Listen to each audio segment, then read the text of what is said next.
For 6 weeks, I have been trying to tell one gag, and I've never had any reason or any chance to tell it, but I'm going to tell it tonight because it's the last chance. 3 ladies in Ireland talking about another lady who has never had a child. And one is saying, I think she's inconceivable. The other one said, no, she's unbearable. The other one says, no, she's not, she's impregnable.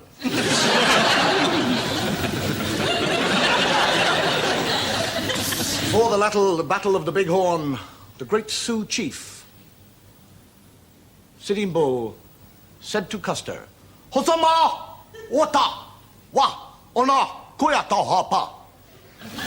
Which in English means, up yours, Custer!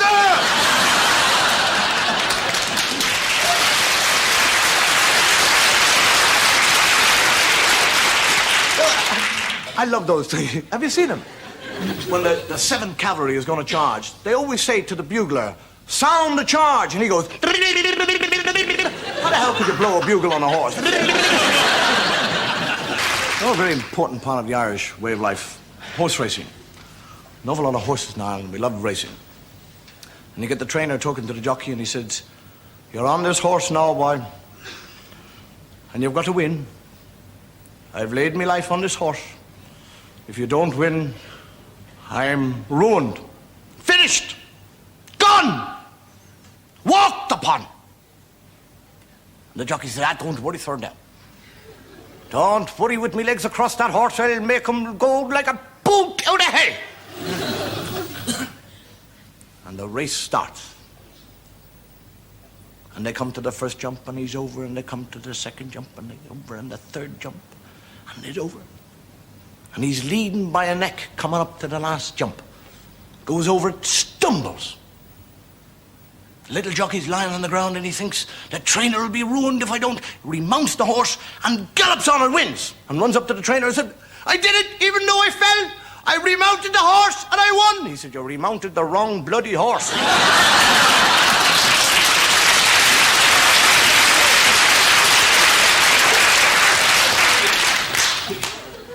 You got the 2 fellas at the dogs. And they're saying, what do you fancy for this one here? I said, I think trap two for this race. And there's a fellow behind him, and he said, I wouldn't bet on trap 2 if I were you. Trap 5 is a winner. Trap 2 is in there as a blind. He said, do you think so? He said, yeah. So they put the money on 5. And it goes down, and 2 wins. So they said, what about the second race?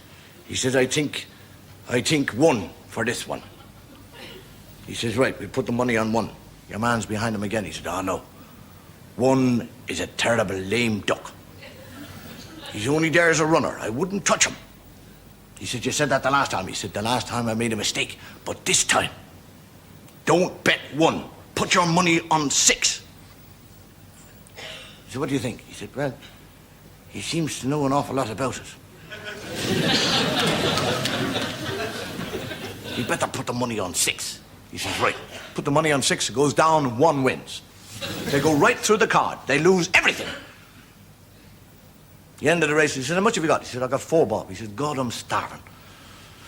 Will you go and get 2 cheese sandwiches? He says, right. He goes off, comes back with 2 ham sandwiches.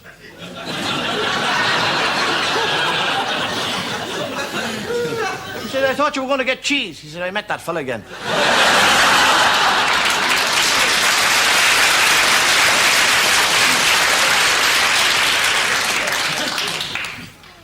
They say if an Irishman is blessed with the ability to talk, he's kissed the blarney.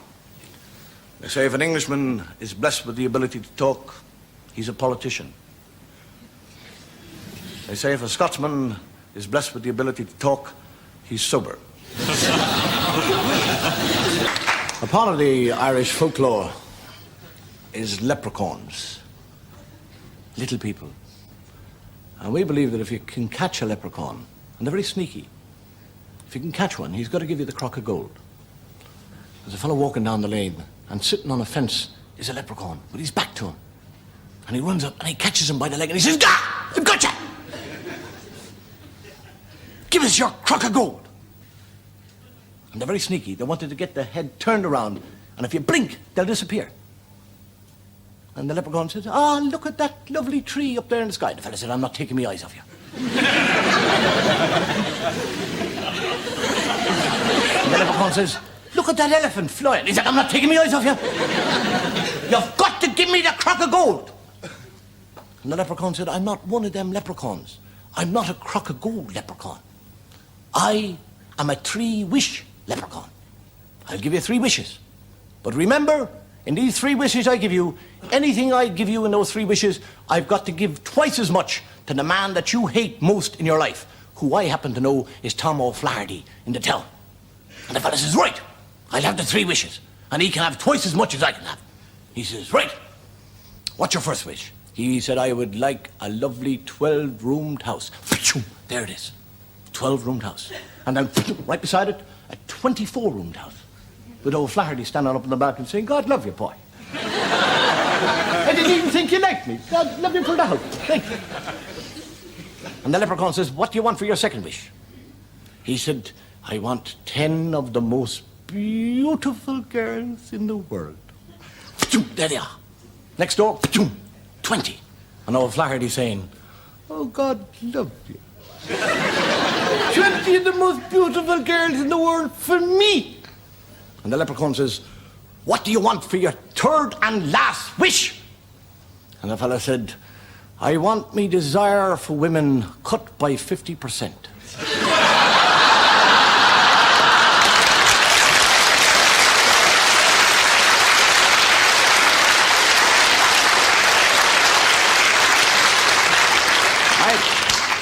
As an Irishman, I've been asked many times, do leprechauns exist and do I believe in them? And for the book, they don't exist, but I do believe in them.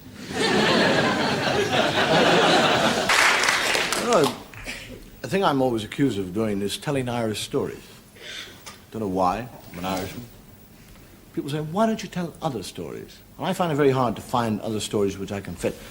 I mean, the English sense of humor is very different, or vastly different to the Irish sense of humor. So it's very hard, occasionally, to get a good English story, which I can tell. But I traveled down the West Country, and they're lovely down there. They don't, they're very gentle. "You'll be all right now. I like you." What I call constipated conversation. I got lost. I was lost in Somerset. And I said to a fellow, I said, "Where am I going?" He said, "Down the road."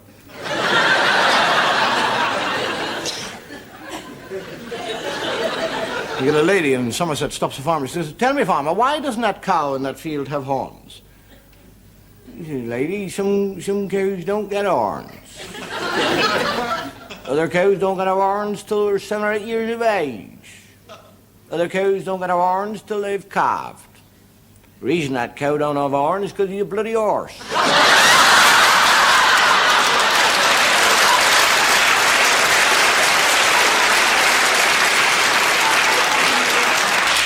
You get a little Irish parking meter attendant who got knocked down by a motor car. Not actually knocked down, brushed.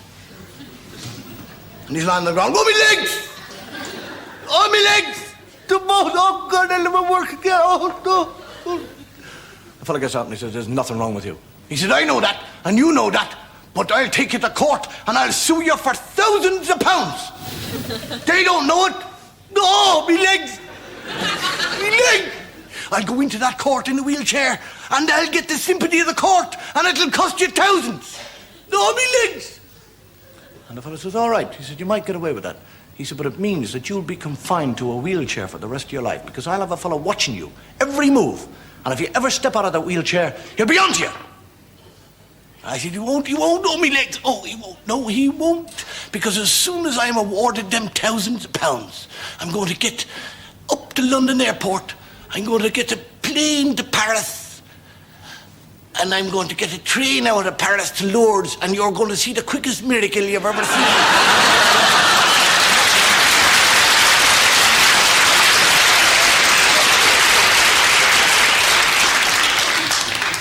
You get a little Yiddish fellow praying in the synagogue saying, God help me.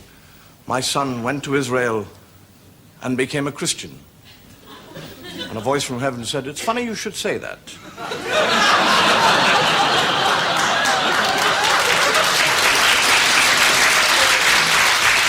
You know the nearest thing to the stage profession? The courts. I go to the courts a lot. Sit and listen, watch the fellows, watch the barristers. Superb, I love the way they say, "Yes, my lord. No, my lord." They're actors. You get the court, and the judge, he said, "I see that we have a new counsel for the defense here today, a young man who has never appeared before me. Counsel for the defense, what is your name?" The fellow steps out and he said, "Bury, my lord." He said, "Bury?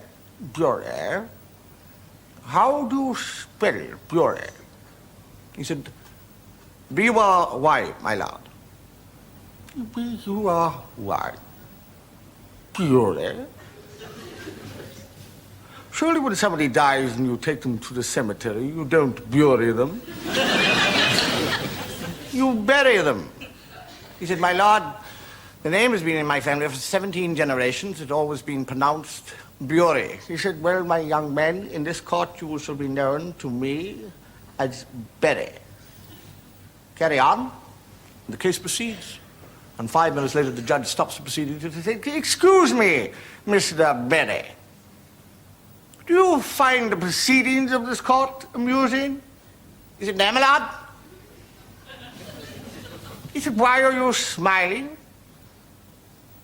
He said, "Well, my lord, it is like this. Over there sit 12 true and just men who think they are sitting on a jury. You and I no different."